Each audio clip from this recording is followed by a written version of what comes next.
عید میلاد النبی صلی اللہ تعالیٰ علیہ وسلم کے خوبصورت ایام ہیں۔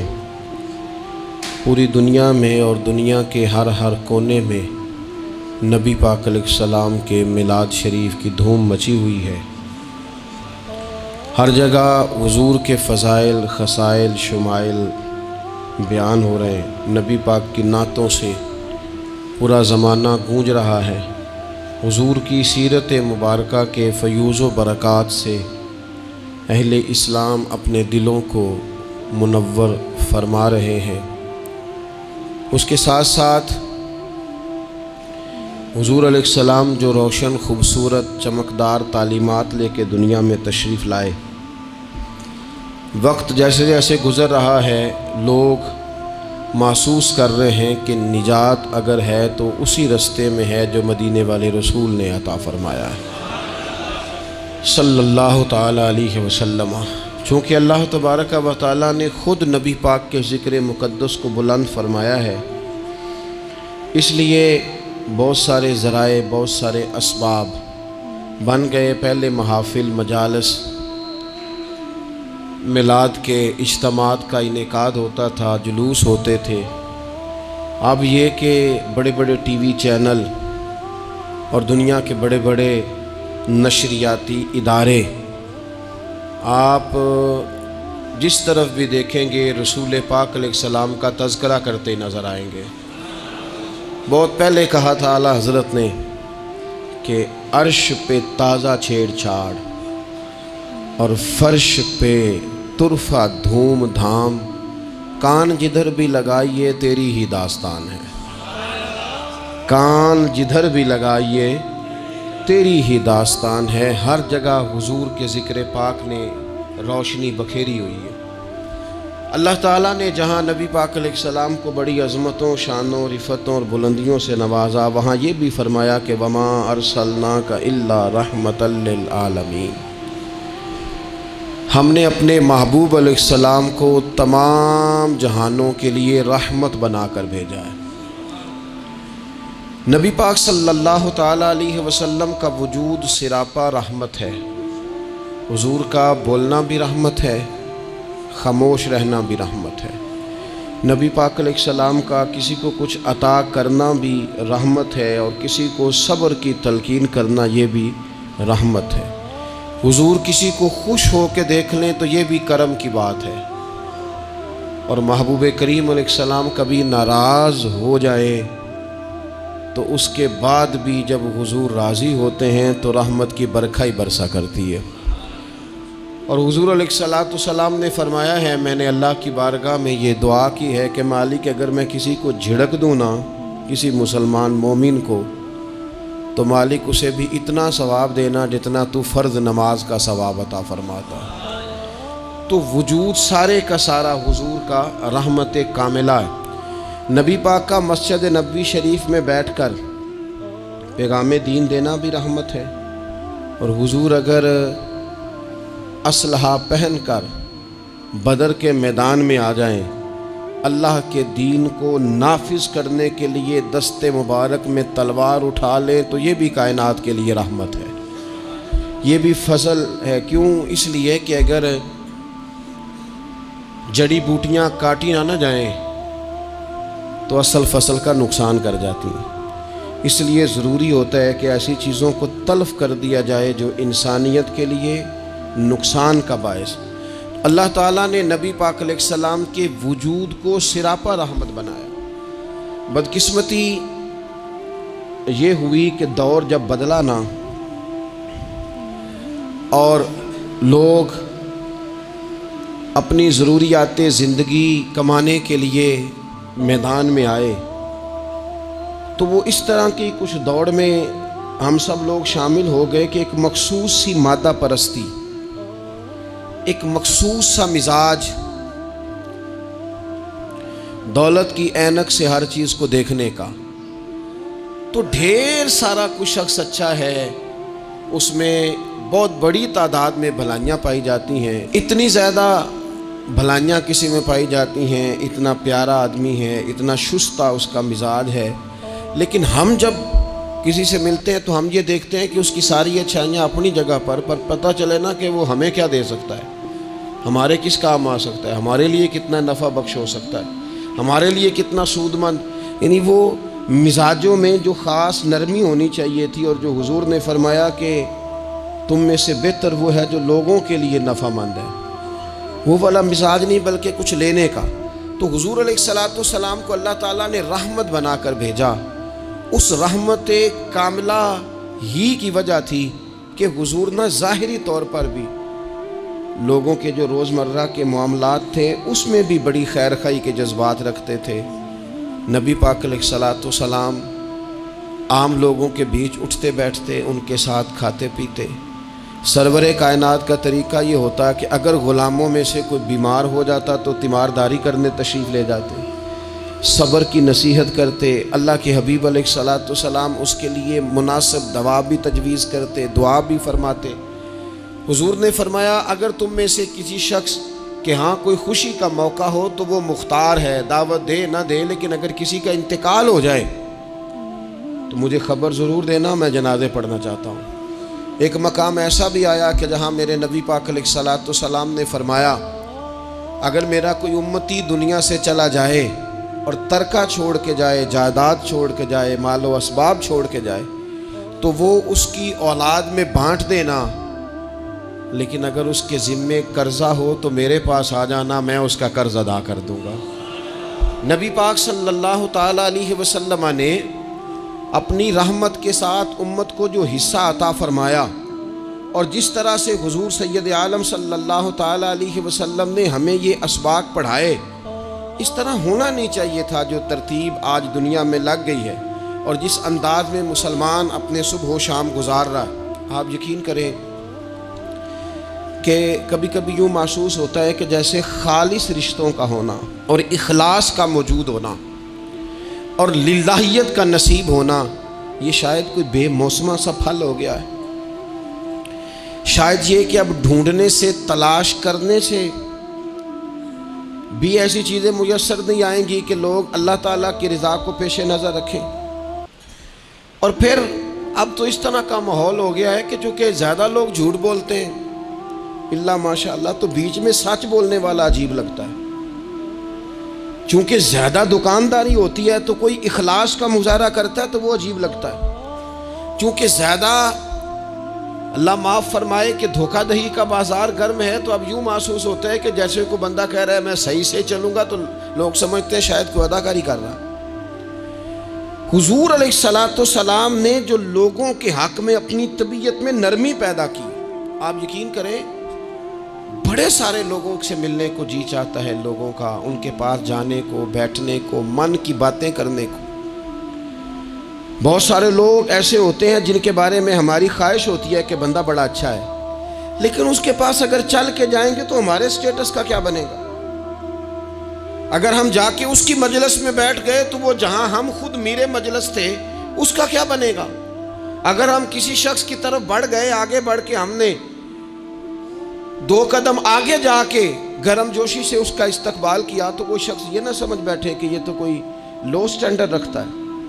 ہم نے وہ اس طرح کے بیج بوئے ہیں انانیت کے کہ ڈھیر ساری تکلیف لوگوں کو ہماری وجہ سے ہوتی ہے، بہت سارے لوگ آزمائش کا شکار ہوتے ہیں، بعض لوگ آ جائیں، لوگ ڈھب سے کھانا نہیں کھا پاتے، لیکن وہ خاص رحمت اور وہ خاص نرمی جو نبی کریم نے ہمیں عطا فرمائی ہے، یار یہ کتنا، میں آپ کو ذاتی بات بتاتا ہوں، اپنے مخالف کو، گالی دینے والے کو، زندگی کے کسی کونے میں برا کہنے والے کو معاف کرنا بڑا مشکل کام ہے۔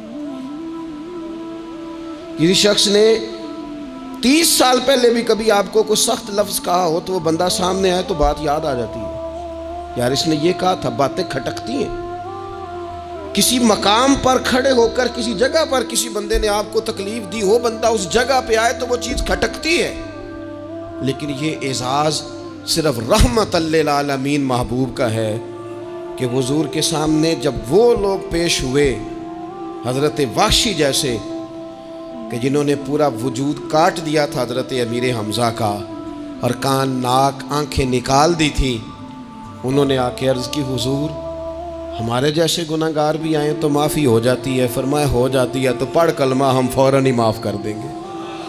اور جو فتح مکہ کے موقع پر نبی پاک علیہ الصلوۃ والسلام نے فرمایا ہے نا، فتح مکہ کے موقع پر، وہ تو بات ہی بڑی انوکھی ہے. انہوں نے کہا تھا آپ ہم سے کیا سلوک کرنے والے ہیں؟ تو فرمایا سلوک کیا کرنا ہے؟ جو پیچھے ہو چکا ہے نا اس کا ذکر بھی نہیں کرنا، کتاب کے پچھلے صفحے پلٹنے ہی نہیں، یاد ماضی یہ عنوان چھیڑنا ہی نہیں. جو ہو گیا سو ہو گیا.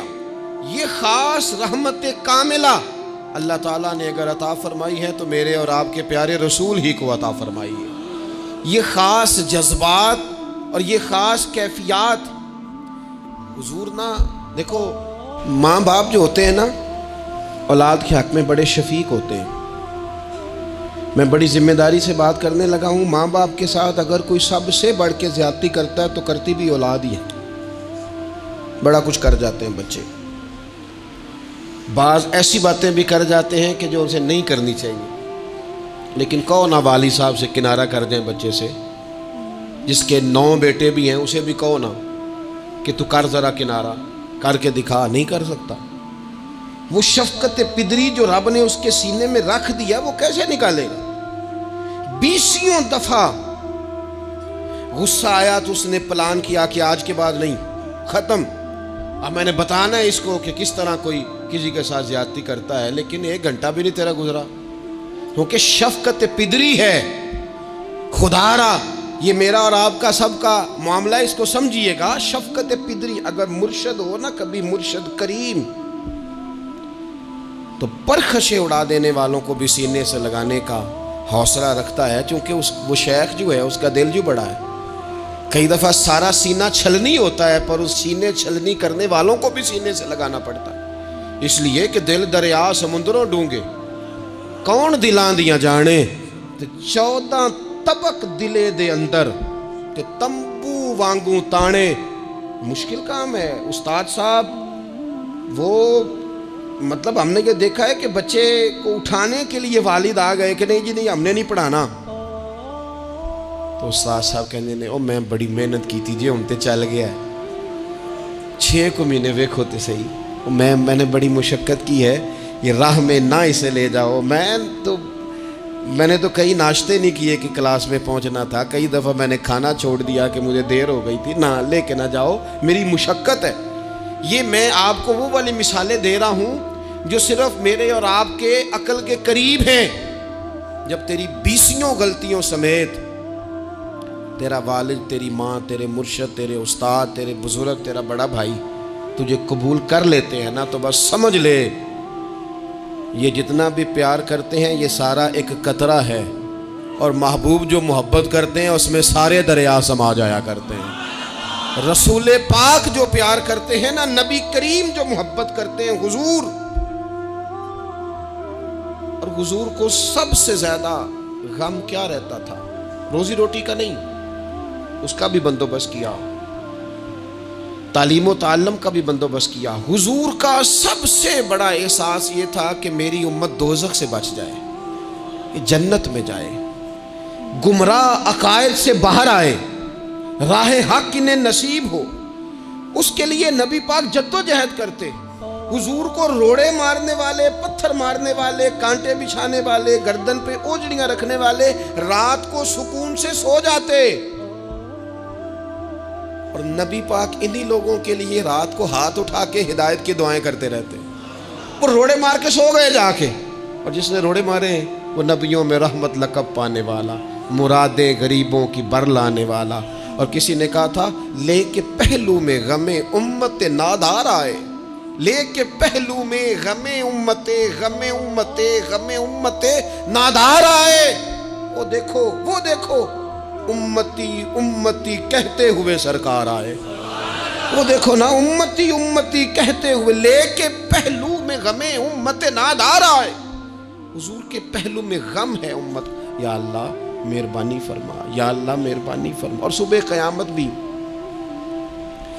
ہم سب لوگ نا لائق لوگوں سے اپنا تعلق بناتے ہیں. میں نے دیکھا ہے کہ ساری زندگی کا رشتہ ہے. وہ کسی نے کہا تھا کہ کوئی بندہ مجھے ایسا چاہیے کہ میں اس سے جھوٹ بھی بولوں تو وہ مجھ سے سچ بولے.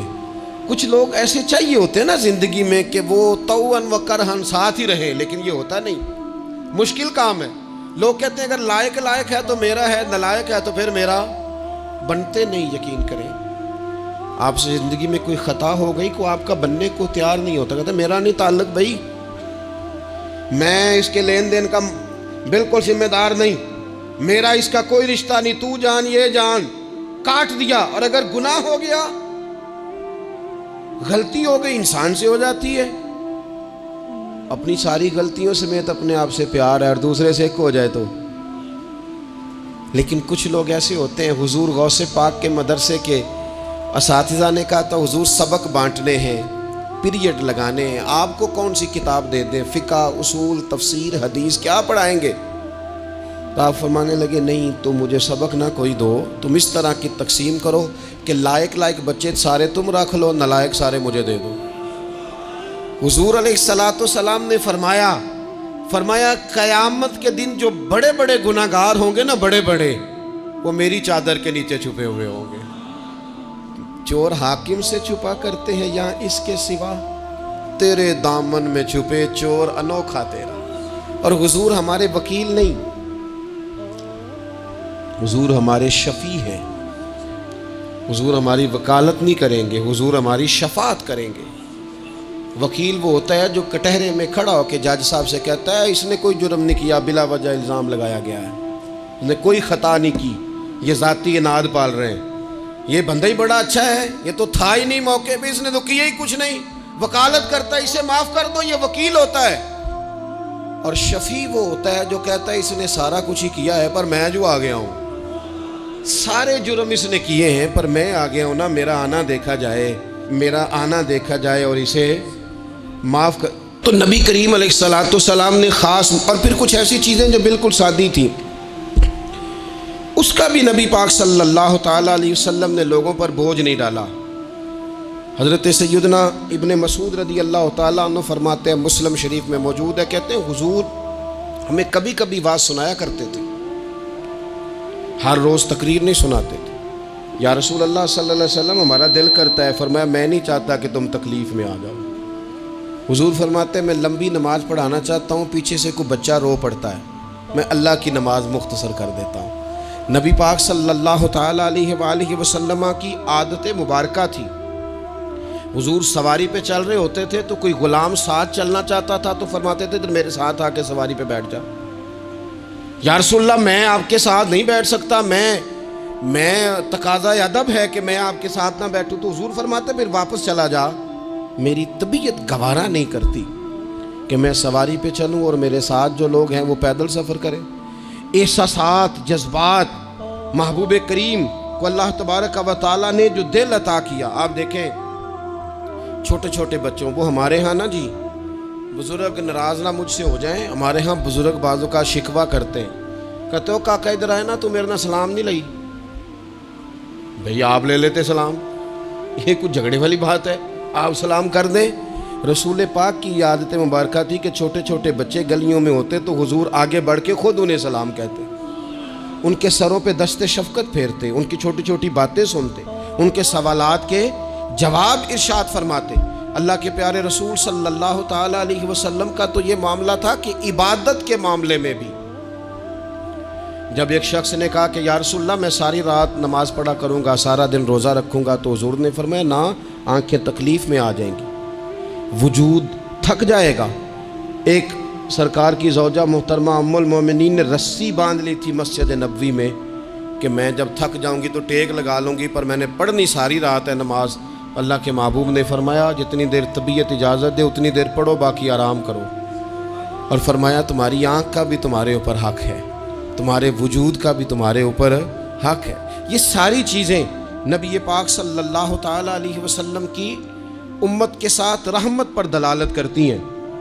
اسی طور پر آپ دیکھیں کہ نبی کریم علیہ السلام نے 2-3 دن تراویح پڑھی، پھر صحابہ جمع ہو گئے، زیادہ لوگ آ گئے تو سرکار اندر سے باہر ہی نہیں آئے، حجرے میں رہے. فجر کے وقت آئے تو فرمایا مجھے پتا تھا تم سارے انتظار میں ہو، اور تم نے دیر تک میرا انتظار کیا، میں جان بوجھ کے نہیں آیا۔ کیوں نہیں آیا یا رسول اللہ صلی اللہ تعالیٰ علیہ وسلم؟ تو حضور فرمانے لگے اس لیے نہیں آیا کہ اگر میں آ جاتا اور کچھ دن مستقل یہ نماز پڑھتا تو میرے دل میں خیال آیا کہیں رب کریم اسے فرض نہ کر دے، تمہیں مشقت ہوگی، تمہیں تکلیف ہوگی، لہٰذا میں حضور دل چاہ رہا ہے نفل عبادت کو، اس لیے نہیں کر رہے کہ امت پر کہیں ضروری ہو جائے۔ حضرت سیدنا عباس فرماتے ہیں کہ ایک انصاری صحابی رات کو مسجد نبوی شریف میں داخل ہوئے، ان دنوں جن دنوں وہ بدر کے قیدیوں کو لایا گیا تھا، ان قیدیوں کو رسیاں صحابہ نے زور سے باندھ دی تھی، تو کہتے ہیں کہ میں نے دیکھا نبی کریم علیہ السلام بڑی بے چینی کے عالم میں کبھی ادھر جاتے کبھی ادھر آتے۔ میں نے عرض کی یا رسول اللہ صلی اللہ تعالیٰ علیہ وسلم خیریت ہے؟ تو حضور نے فرمایا ان قیدیوں میں میرے چچا جناب عباس بھی ہیں، وہ ہائے ہائے کرتے ہیں تو مجھے نیند نہیں آتی۔ چلو زیادہ نہیں تو تھوڑا احساس کبھی چچا کا بھی پیدا کرنا چاہیے۔ ویسے چچا چاند نہیں ہوتا، چندہ ہمیشہ ماموں نہیں ہونا ہے۔ چچا جتنا مرضی بھی خوبصورت ہو بیچارہ چاند ہو سکتا نہیں، چندہ ماموں نہیں ہونا ہے، پکی بات۔ تو کبھی چچا کا بھی احساس کرنا چاہیے۔ نبی کریم علیہ السلام نے فرمایا چچا ہائے ہائے کرتے ہیں تو مجھے نیند نہیں آتی۔ وہ انصاری صحابی فرماتے ہیں کہ میں دوڑا گیا اور میں نے جا کے معلومات کی کہ حضرت عباس رضی اللہ تعالیٰ عنہ کو کہاں باندھا گیا ہے۔ فرماتے میں جا کے حضرت عباس کی رسیاں ڈھیلی کر کے آیا تو وہ سکون میں آ گئے۔ تو آ کے حضور علیہ السلام کو میں نے دیکھا تو سرکار بھی زمین پر بیٹھ گئے، لیکن ابھی چہرے پر بے چینی باقی تھی۔ میں نے عرض کی حضور میں رسیاں ڈھیلی کر رہا ہوں جناب عباس کی، آپ آرام سے سو جائیں۔ یہاں تک نہیں یہ رحمت رکتی، یہ رحمت کسی مقام پر محدود نہیں ہوتی۔ میرے کریم کا کرم ہمیشہ برستا ہے تو بغیر رنگ و نسل ہر جگہ برستا ہے۔ حضور علیہ السلام نے فرمایا صرف عباس نہیں، جا سارے قیدیوں کی رسیاں ڈھیلی کر کے آ، سب کو یہ کون لوگ ہیں؟ یہ بدر میں پھول لے کے آئے تھے، یہ گجرے لے کے آئے تھے پھولوں کے، خوشبو کا تحفہ دینے آئے تھے، یہ تو تلواریں لے کے آئے تھے۔ لیکن یہ اعزاز ہے میرے نبی پاک کا کہ اللہ نے حضور کو رحمت للعالمین بنایا ہے۔ دلوں کے اندر اتنی گنجائش رسول پاک نے پیدا کی، فرمایا سب کی رسیاں ڈھیلی کرو تاکہ میں آرام سے سو جاؤں۔ طبیعتوں کی سختی، مزاجوں کا تلخ پن، اپنی ذات کے خول میں بند ہو کے زندگی گزار دینے والے لوگ، اپنے آپ سے شروع ہو کر اپنے آپ پر ختم ہو جانے والا مزاج، جو میں سوچ رہا ہوں، جو میں دیکھ رہا ہوں، جو میری طبیعت فیصلہ کر رہی ہے، جس اینک سے میں معاشرے کو پڑھ رہا ہوں سارے معاشرے کو اسی طور پہ میں لے کے چلوں گا، یہ سوچیں درست نہیں۔ ہم نبی کریم علیہ السلام کے ماننے والے ہیں، ہمیں ان ساری باتوں کا خیال اور ادراک کرنا پڑے گا کہ جو ہمیں ہمارے رسول پاک نے سکھائی ہے۔ انسان پر بعض اوقات کچھ لوگ اس طرح کا بھی اس کے ساتھ رویہ اختیار کرتے ہیں کہ رد عمل کے طور پر کچھ کہنا پڑتا ہے۔ بعض لوگ سخت سست کہہ دیتے ہیں رد عمل کے طور پر، خود اس طرح کے نہیں ہوتے، لیکن تانگ آمد بجانگ آمد۔ تو ایک دفعہ جب بڑی سخت تکلیف دی کفار نے تو صحابہ نے عرض کی یا رسول اللہ ان کے لیے دعا کریں یہ تباہ ہو جائیں، تو محبوب نے خود ان لفظوں کے ساتھ جواب دیا، فرمایا اللہ نے مجھے لعنت ملامت والا نہیں بنا کے بھیجا، مجھے رحمت للعالمین بنا کے بھیجا۔ انہیں ہر وقت تانے دیتے رہنا، ہر وقت کھڑے رہنا، یہ دیکھیں نا میرے ملک کا ماحول کیا بنا ہوا ہے، رائے کا اختلاف ہی ہے نا، لیکن جو دھینگا مشتی روز ہوتی ہے اور جو دھما چوکڑی روز مچائی جاتی ہے، روز جو نئی سے نئی کہانی پنپتی ہے، ملک کے اندر کوئی شخص ایسا نہیں رہ گیا، کوئی ادارہ ایسا نہیں رہ گیا جس کے بارے میں ہمارے دل بالکل صاف ہو، اس لیے کہ ہم نے مزاج اس طرح کا بنا لیا ہے، ہم نے اینک اس طرح کی لگا لی ہے، لہجے اس طرح کے بنا لیے۔ حضور سید عالم علیہ السلام نے ایک دن فرمایا تھا مجھے کسی صحابی کے بارے میں کوئی بات نہ پہنچانا، کسی کی غلطی آ کے ڈائریکٹ مجھے نہ بتانا، میرے سامنے کچھ بھی ایسا نہ کرنا۔ یا رسول اللہ کیوں؟ فرمایا میں چاہتا ہوں میرے دل میں سب کے لیے گنجائش ہے تو گنجائش ہی رہے، لوگوں کو خوش گمان رہنے ہی نہیں دیا جاتا۔ اچھی سوچیں پیدا کرنے کے موقع ہی نہیں دیے جاتے. وہی بدگمانیاں ہیں، وہی ماحول کے اندر شدت ہے، وہی انداز ہمارا اس طرح کا ہے، اور وہی کچھ ہم کر رہے ہیں، اور سارے ہیں کہ ایک ہی لاٹھی کے ساتھ ہانکے جا رہے ہیں. خدا را چیزوں کو دیکھیں اور غور کریں کہ ہم نبی پاک صاحب الاولاق سید عالم صلی اللہ تعالی علیہ وسلم کے ماننے والے ہیں. پھر ایک اور بات، حضور کی رحمت چونکہ کامل ہے تو حضور علیہ السلام کا ایک طریقہ ہے. دنیا میں دو طرح سے لوگ اپنا آپ ثابت کرتے ہیں. ایک پورے ماحول میں لوگ اندھیرا کرنا چاہتے ہیں تاکہ میں صحیح طرح چمک جاؤں.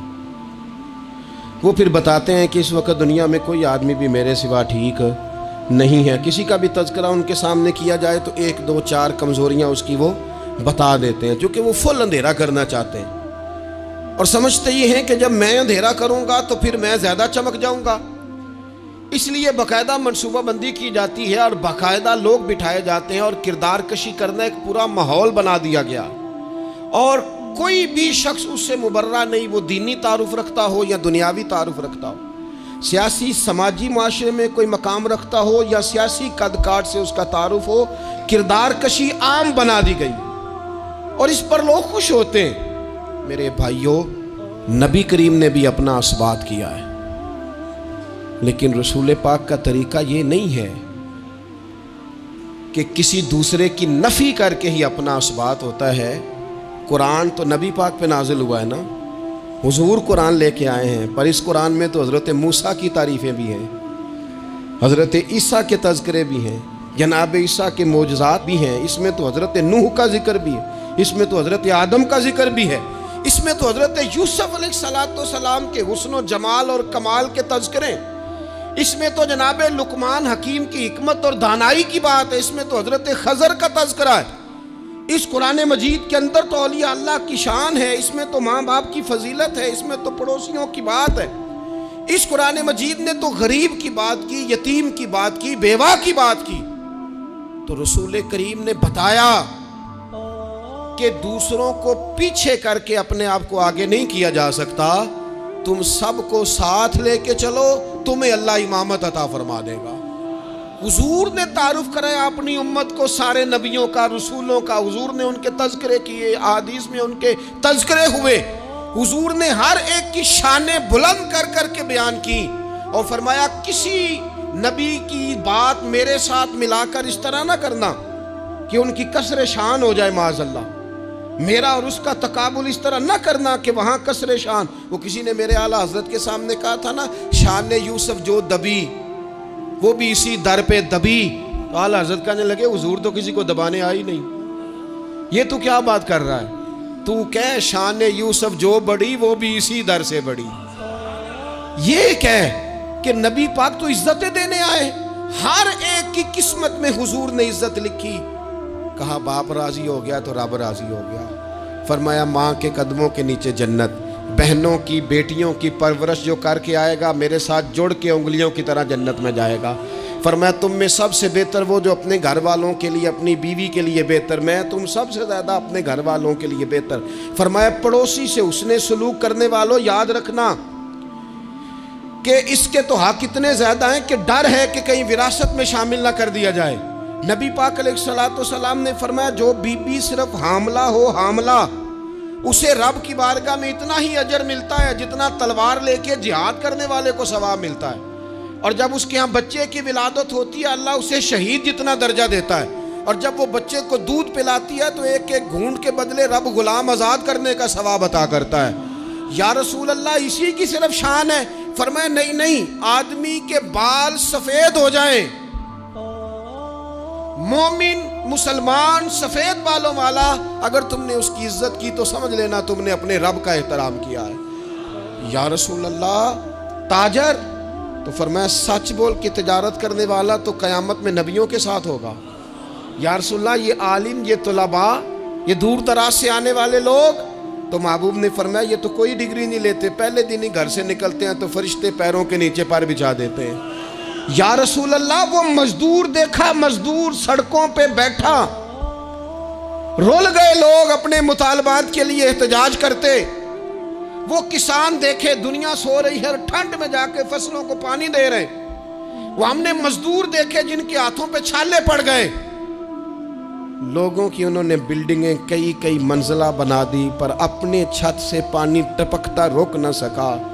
حضور یہ جو لوگ ہیں ان کی کیا شان ہے؟ تو حد کر دی میرے کریم نے، فرمایا محنت کر کے روزی کمانے والا تو اللہ کا دوست ہے، اس کو تو اللہ نے قرب دے دیا دوستی۔ تو نے ہر شخص کی قسمت میں یہ عزت لکھی اور آخری خطبے کی صورت میں بھی وصیت لکھی۔ حضور نے ہر شخص کو احترام دیا، ہر ایک کو اکرام دیا۔ لوگوں کو پیچھے دھکیل کے قد اونچا نہیں ہوتا، بلکہ شمع سے جتنی مرضی شمعیں جل جائیں اس کی اپنی روشنی میں کبھی کمی نہیں آیا کرتی، بلکہ حد ہو گئی۔ ایک دن نبی پاک علیہ السلام نے حضرت جبریل امین سے پوچھ لیا، فرمایا جبریل سب کو میری رحمت سے حصہ ملا ہے، آپ کو بھی کوئی ملا ہے؟ ملا تو بتاؤ نا۔ تو حضرت جبریل عرض کرنے لگے حضور بالکل ملا ہے۔ کہا کس طرح؟ عرض کی یا رسول اللہ جب سے ابلیس کا انجام دیکھا تھا نا، ڈر آتا تھا خدا جانے خاتمہ کس طرح کا ہو، لیکن جب آپ آئے، قرآن آیا اور قرآن میں حضرت جبریل کا ذکر آیا تو فرماتے ہیں میں سمجھ گیا اب اللہ نے کرم کر دیا ہے، اب طے کر دیا ہے کہ جبریل امین علیہ السلام کے جو اعزازات ہیں وہ ہمیشہ اعزاز ہی رہیں گے۔ نبی پاک کی رحمت سے ہر شخص کو حصہ ملا، حتیٰ کہ کفار کو، مشرکین کو،